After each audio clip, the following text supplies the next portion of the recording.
as you progress in your career, the other thing I can't hype enough is actually learning the concept of total compensation. That way, you're actually increasing your entire total monetary take-home pay at the end of the day.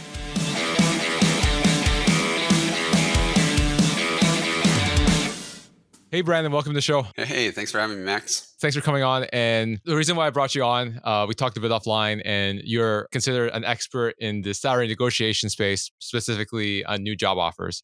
Before we dive into more of the nitty gritty and the tactical approach to offer negotiation, why don't you tell my audience a little bit about yourself in terms of how you gained this experience in effective negotiation for top compensation? Yeah, absolutely. So I actually have a background in strategic negotiations from working in a lot of professional negotiation roles, mainly at a few larger companies like Amazon and American Airlines, where I not only led multi-million-dollar business-to-business negotiations, but I also recruited and actually hired many career professionals. So to pair that, I also have about 11 years of experience of actually negotiating salaries. And that's actually where I now run the Salary Negotiator full time, where we focus mostly on providing professional job offer and salary negotiation coaching and courses. That way we can essentially help all individuals actually advocate for competitive negotiations. So I've actually negotiated hundreds of salaries and actually have negotiated over $142 million in compensation packages with every type of company, whether it's a small startup all the way to some of the largest global corporations. So looking forward to the chat. And I'm hoping that I'll be able to not only share some tangible advice with your listeners on how to navigate their job offer negotiations, but also help them actually look at negotiations differently. Going to the salary negotiation subject. So what happens is like you're not involved in any of the job search process before in terms of like writing the resume or coaching them how to write one, how to do an interview. You just focus strictly on job offers? Yeah, great question. So we only focus on job offer negotiations. So really usually right when they get the job offer, the process from there until they accept. That's our bread and butter. We work with a few partners on interviews and resumes and stuff like that. But really our goal is to help teach people how to negotiate and make sure that they're actually reaching the top end of the pay band before they accept. All right. And the reason why I asked this is like, a lot of career coaches offer job offer negotiation as like an additional service on top of the career coaching or job search coaching. So how do people like default to like, okay, well, I got my offer. Let me call a salary negotiation coach to help me negotiate my salary. So how does that all work out? Yeah, absolutely. So the way that works, because a lot of people don't work with interview coaches, I think they should. There's obviously a lot of value there. But typically people know that they're going to get an offer soon or they're anticipating an offer, but they don't know how to negotiate, even though they've heard that they should. So usually what happens is they'll reach out to me to essentially have like a quick 15-minute call and talk through our process, and then also look at their opportunity and see how we can help. And then once they reach out, if we work with them directly, we act as like a silent third party that the company doesn't know they're working with. That way I help them actually walk through the salary negotiation steps. I do the compensation research and essentially help control their communications to make sure they don't jeopardize the relationship. But at the end of the day, the company actually hopefully does increase it and provide them with a better comp. Speaking about jeopardizing the relationship, one of the biggest fears of the job offer negotiation is the fear of them pulling back the offer because you're too aggressive with your ask. Has that ever happened before with your clients, or anybody that has happened to them? Obviously within reason, right? Like if, for example, like if the salary is 100K and you ask for 400, that's obviously unreasonable. But in your experience, have you ever had someone have the offer removed because even though they were reasonable, they still rejected the proposal and end up just taking the offer off the table? Yeah, that's actually a great conversation topic, Max, because we've heard that a lot, right? That's like a key fear that's going through most people's mind is, oh, shoot, if I negotiate, they could rescind the offer. And based off of like our strategies with our clients, we've actually never had an offer rescinded. I've actually only seen an offer rescinded once, and that's because someone was pushing on a title change with a large global company, where typically when they pick the titles, they're not going to relook at them. And they felt it just wasn't a right fit since the person wasn't going to be happy with the lower level. But outside of that, if you're actually not being aggressive, you're keeping a professional communication, there should be no risk, right? The worst case you're going to get is a no. Obviously, if you go aggressive and throw out crazy numbers or you come off as aggressive like this is a car salesman negotiation, I can imagine they're going to think, hey, we don't want to hire this person anyways. And there could be risk there. But as long as you're following like a professional process, you should not see any risk of having it rescinded. In terms of like the job offer negotiation aspect of it, one of the common interview questions is, "What salary range are you looking for?" Do you help with that, or like what should someone say during that process? Because like now it's like, okay, we give a number. That means like when I try to negotiate, they're going to be, well, you mentioned this number in the interview stage, but that's what we're giving you, right? So how does that work? Like, does the job offer negotiation get affected based on what number you give them in the preliminary screening? Yeah, it definitely can, right? So actually, it's my recommendation you should never share salary expectations. Usually that's where we throw out a lot of tips because if you think about it, right, is if you're working with a company, I mean, they should know how much they can pay for the role. Every company is going to have a set pay range on a base salary basis and a total compensation basis on what they can pay for that exact position at their company at that level. So it doesn't make sense for you to provide those because they can work against you once you get the offer. And then the risk is, right, if you throw out a number that's too low, they essentially could go ahead and give you like a lower offer compared to what they would, and you end up on the low end of that band. Or what we've seen happen with some of the larger tech companies is if that lower number falls into a lower level, sometimes you'll actually get down leveled throughout the interview process. And the other side of the coin for those who think it's smart to throw out a big number, hoping that that's going to lead to a competitive offer right out the gate, is if you're in the interview process and you're sharing aggressive numbers like that, they might be like, shoot, hey, Max, we can't afford you. We're going to go in a different route. So typically, my recommendation is to go ahead and actually turn that back on the recruiter and try to get them to share the ranges. They're not always going to be truthful. I'd be surprised for them to share the true top end of the pay band, but then at least you're getting some of the pay data before you go through the interview process. And then if you have already started the process and you did share them, kind of what we do is essentially the first step in the negotiation process is like a due diligence phase to hopefully like undo that to see if you can't negotiate after that way. Like the risk Max mentioned is you don't want to be that person that's saying, oh, I mentioned this but now I want this. So you do have to build some leverage up again and build that narrative. You definitely have the right approach in terms of try to get the number from the recruiter, but sometimes they do the ping pong ball where they refuse to give a number, Yeah. they throw it back at you. I've had this happen to a number of clients where they don't give a number as to the budget, and they say, "Well, what is the number that you're looking for?" Right? So then it's like a standstill, and if you don't give a number, they're not giving a number, and now you're a stalemate, and now it leaves a bad impression. So if that does happen, where the recruiter is just going to force you to give a number, like what would you do at that point? Yeah, I mean, absolutely. So even if you feel forced, my first recommendation is handle it like two or three times, right? Because typically they are going to push back, right? A lot of recruiters are trained to deter negotiation as well as negotiate themselves and try to get those comp details out of you. So I'd feel comfortable with saying multiple times of like, hey, look, as I mentioned, I've been focusing on interviewing for the role. So I don't feel comfortable sharing my current salary expectations or my current salary, but I'd imagine your team's going to understand a lot better than I do what you can pay. So I'd love to understand the pay ranges you're seeing. And then if you really are working with like a truly aggressive recruiter, it might be okay to throw out general ranges, but just make sure you caveat that, right? Of like, hey, look, I still haven't gone through the interviews. I'm thinking probably between this, but I need to review the offer package holistically with the benefit details after I learn more about the opportunity. And then I'll let you know if I have any concerns then. All right, and going back to that, I just want to add a bit Yeah. more clarity there. So, in terms of getting a range, like it's always good to have a range in the back of your mind, just because if you're forced to bring up a number, at least you have something to provide. People always say just look at like salary.com or like PayScale or Glassdoor. Is there any like other third party websites that you recommend to just get a feel of what the salary range should be? Yeah, absolutely. I think there's comparably, you said pay scale, Glassdoor, salary, but the key thing there is I wouldn't rely on one resource. This is going to come in big when you actually do the comp research to go through the negotiation. Is if you think about those salary bands, right, is they're usually reported by like current employees or past employees. So they're not always truthful or they could have uploaded them incorrectly. So it's good to use multiple resources. The other thing too is the level set, especially say if you're looking at a company that offers equity, if it's coming from an employee that's worked there for a long time, say it's Nvidia or Meta, where their stock has gone up quite a bit over the last few years, right? They're going to be essentially, since they have equity as part of that, they're going to be reporting higher numbers. So it's always good to pull in multiple resources to build that idea in the back of your mind before you share it.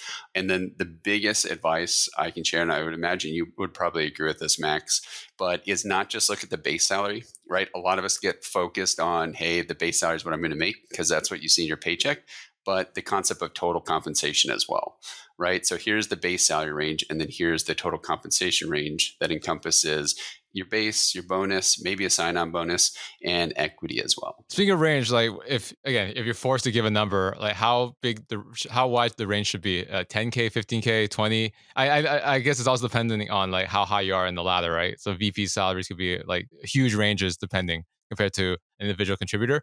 So what type of range should someone follow? Yeah, absolutely. Because it's hard to say on like a dollar basis how much they should be, but usually I would give like a 5 to 10% buffer between that range between numbers. That's usually safe, but that's only like a last ditch effort if you feel like you have to share something with the recruiter. But at least then you hopefully don't end up going too high or too low and leave it open to flexibility. Got it. Okay.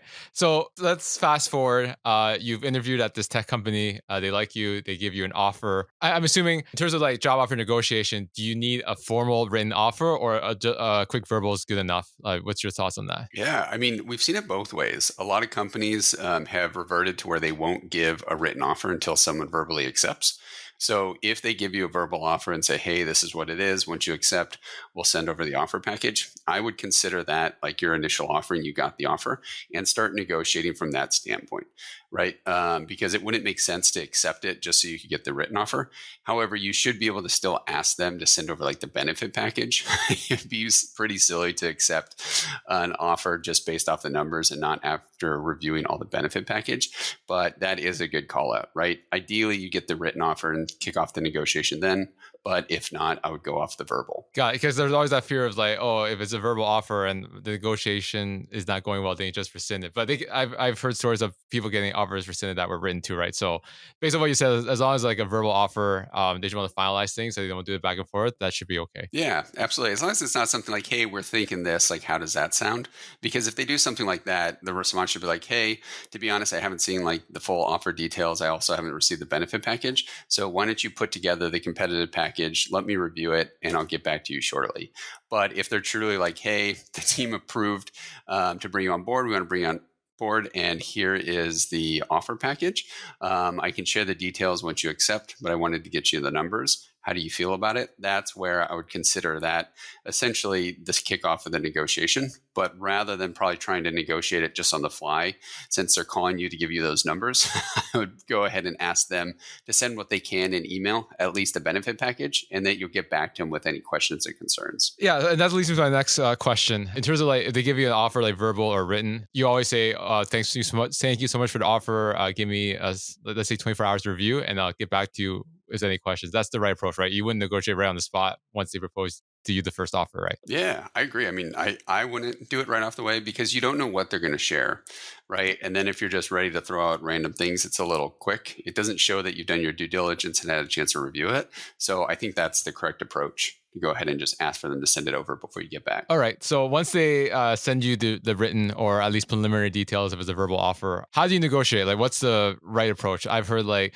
a safe number is like 15 to 20% of what they initially offer you. That's usually the one suggestion. If you propose a range, try to get the highest part of the range because they accepted your range in the preliminary screening. So what's the percentage wise in terms of like how much should you negotiate based off the base offer they presented you? Yeah, absolutely. And that's kind of where it gets hard, right? I like to keep it away from just being like a targeted percentage on every job offer because typically the steps of our process is the first step of the process that I would recommend is actually doing the due diligence and asking strategic questions, where essentially you'd go through the job offer package, you'd go through the benefit package, and typically come up with questions to send back to the recruiter. One, to show that you're researching it right. Two, to get anything clarified in case you don't understand how the compensation works, and hopefully build some leverage by pointing out items that are missing or aren't as competitive. But after that, right, the second step that I recommend is actually doing the compensation research. Like I mentioned before, I mean, most companies are going to have a pay range on a base salary basis and a total compensation basis. And some of those resources we shared earlier should help you find that information. That way, you can go ahead and pull that in and find out where the low to high end of the band is and actually see where your initial offer sits. Then from there, you can start to see, okay, well, how much should I ask for to get myself to the top end of the pay band? That way, you're not just shooting, hey, does 10% sound good when maybe they would accept 20%? Or is 20% too aggressive when really realistically, I have a pretty competitive offer already? And it also lets you take a data based approach. So it shows that you've done your research and it reduces the risk actually of coming off as too aggressive. Once you have a number in mind, like how do you build your case to ask for more money? Yeah. So I've heard a lot of advice out there as well, and there's a bunch of different ways to do it. But one of the things I think is silly, right, is going back to the focus of like listing out like your qualities of why you deserve more.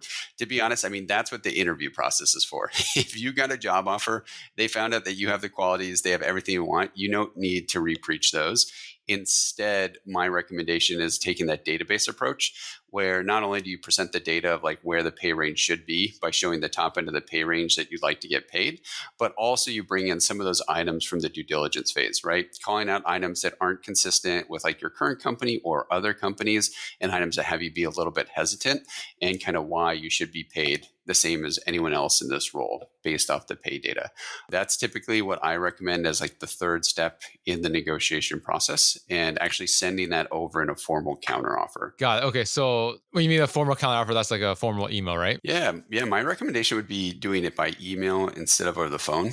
The reason being, right, there's different thought processes on it. But essentially, if you give it over the phone, a lot of the recruiters, I mean, they hire people all day.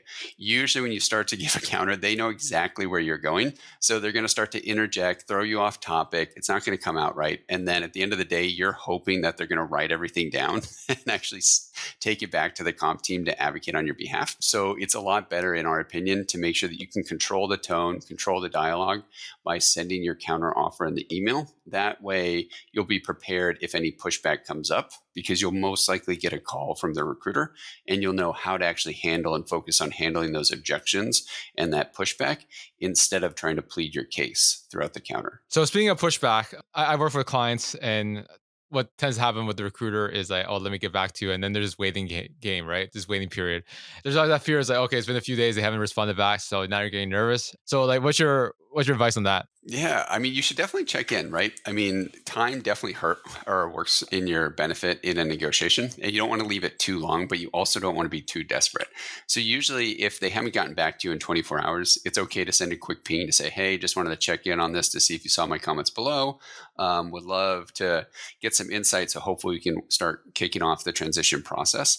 Something like that, because at the end of the day, right? If they truly are taking it back, they probably have to get approvals. It's not something that the recruiter can approve, because typically they're not the decision maker. They're just the middleman in the process. So I would give them time, but I would also keep up on it, right? If you haven't heard from them in 24 hours, reach out. It's okay to check. Just don't keep checking every hour. What are some other like common pushbacks? I'm assuming one of them would be, no, we can't go any higher. I think that should be a common one, right? What other type of pushbacks that you get besides that? And is there any rebuttals that you can do, or there's not much wiggle room once they say no, we can't make this happen? Yeah, I mean, this is where most people fall short in the negotiation, right? Because there's a lot more than them just saying, "Hey, we can't go higher," right? They could say anything. They could be like, "Hey, we're at the max compensation for this position. Hey, look, we pay everyone the same amount." Or, "Hey, I already checked with the team, we can't do more." Or, "Because of XYZ, we can't do it," right? Typically, if that pushback comes up after you send out your counteroffer, I typically would consider that as like false no's and objections that you should overcome. And the best way to handle that is essentially as an objection, right? Where you generally agree with whatever they say, you restate your concerns that you had in the counteroffer, and you ask them to take it back. So, for example, if they said like, "Hey, we're at the max compensation for this position, we can't move anymore," or they said, "Hey, look, we don't negotiate. I wish I could take this back, but I already checked with the team." My response to that no would be something like, "Hey, look, I completely understand where you're coming from, and I think it's a generous offer. However, I do still have these concerns after doing my compensation research and checking with other colleagues and friends in these positions. So I'd greatly appreciate it if you could just take it back to your team one last time to see what they could do to improve the offer." Got it. Okay, so the first time is a false no. The second time, that would be it, right? I'm assuming like you wouldn't continue after that. Yeah, so I actually would, and I coach my clients too. I mean, at the end of the day, right, is it's very similar to sales. So if you notice a salesperson, they'll usually ask you 3 times if you're interested to buy. It's another technique that we actually use in negotiations, where you try to overcome those objections 3 times to see if you can get them to take it back. So I would actually press you in a nice, kind way, even if it sounds like you're repeating yourself, to try to handle 3 different no's or 3 three different objections. And then if they end up saying after the third one of like, hey, to be honest, I've already said like three times, I don't think we can do this, it's probably realistic that they won't be able to take it back. However, what you're looking for is if they do say, hey, look, I don't know if we can do this, but let me see what we can do and I'll get back to you. 9 times out of 10, they're going to come back with a better offer because they gave you their verbal commitment that they'll look into it. Now, hopefully your comments have made it to the decision makers and past the recruiter in that conversation. We may mainly focus on negotiation from a compensation, well, salary, money perspective. Is there other things that professionals can negotiate on besides the money? Yeah, absolutely. And it definitely depends on the size of the company, right? Unfortunately, once companies get pretty big, they standardize like most of their benefits and perks. So it's harder to get them to move for. But the items that we see move the most are typically going to be vacation time. Usually, companies will be able to move on there because sometimes they'll have like a staggered vacation time and they can essentially bring you up at like a different career level or tenure. So I would look into that. The other items as well is going to be a sign-on bonus, remote work flexibility. Work remote packages are big recently, even though they've kind of taken a decrease since most companies are going back to the office, but worth asking for, as well as like a host of other perks and benefits. But the key with this is rather than including those in the counter right off the bat, that's why I think that due diligence phase and asking questions is first, because you should be asking those questions if it's included, because you don't want to think you're negotiating for something when they would have just included it right off the bat if you asked. That way, if you do get some of those quick wins right off the beginning, you can kind of focus down on what's important to you, whether that's like comp as well as like vacation time or other items in the negotiation. To wrap up our conversation, Brandon, as you know, with how things are in the economy, a lot of layoffs. I heard like salaries are not as high as it was during COVID. So, what's your thoughts on like all the economic factors with job offer negotiation at this time? Is there still a lot of money to be made, or are a lot of companies now being a bit more passive in offering top compensation due to economic uncertainty? Yeah, absolutely. So we actually haven't seen a change in our success with salary negotiations. So I think that's a little far fetched. What we have seen is it's harder to get jobs, right? There's less roles and there's more quality candidates now in the marketplace. So it's going to be a little bit harder. But if you think about it, right, if someone hires you for that role, they want you on the team. You have the whole hiring team that's advocating for the recruiter to make sure you accept. That leverage still exists to have these conversations. And we really haven't seen comps take like a huge dive. They're still about the same. So I wouldn't worry there, right? It goes down to doing the research. If you see that the offer is at like the low to mid end of the band, it's worth pushing for the top end to see if they can do it or not. And worst case scenario is they give you a no. You try handling that a few times and then you end up accepting anyways. But at least in the back of your mind, right? You're not worried that you never negotiated in the first place. So for someone listening right now that's in the middle of a job search process, what is like the one like value piece that you want to really hammer home as they go through this job search and try to get the best compensation possible? Yeah. I mean, if I had to think of like a tip or some like words of wisdom, it would probably be don't be afraid to negotiate. If you got the job offer, the company wants you, right? So it's worth it treating this as like an extra part of the interview process. But then the other thing too is as you progress in your career, the other thing I can't hype enough is actually learning the concept of total compensation. That way you're actually increasing your entire total monetary take home pay at the end of the day. So I would try to use like a free total compensation calculator out there. There's a ton out there. That way you can look at it and not just base salary. You can even use ours if you want. But those two pieces of advice is definitely negotiating, even if you're a little worried.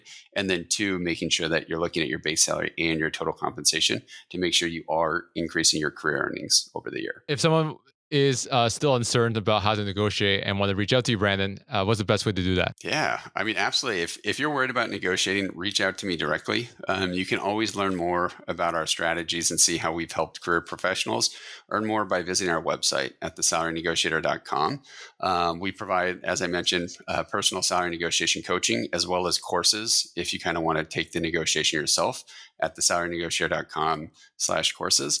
But I'm also very active in LinkedIn. So feel free to shoot me a message if you want to chat through something. You can always find me there. Okay. Again, thank you so much, Brandon, for having this conversation. Hopefully, my audience takes a lot of value in this topic to get the best compensation possible for their new job. Yeah, absolutely. Thanks for having me, Max. I hope I gave some tangible advice that they can actually use in their next conversations. Thank you so much for watching. For more content on careers, job search, and self improvement, make sure to hit that subscribe button.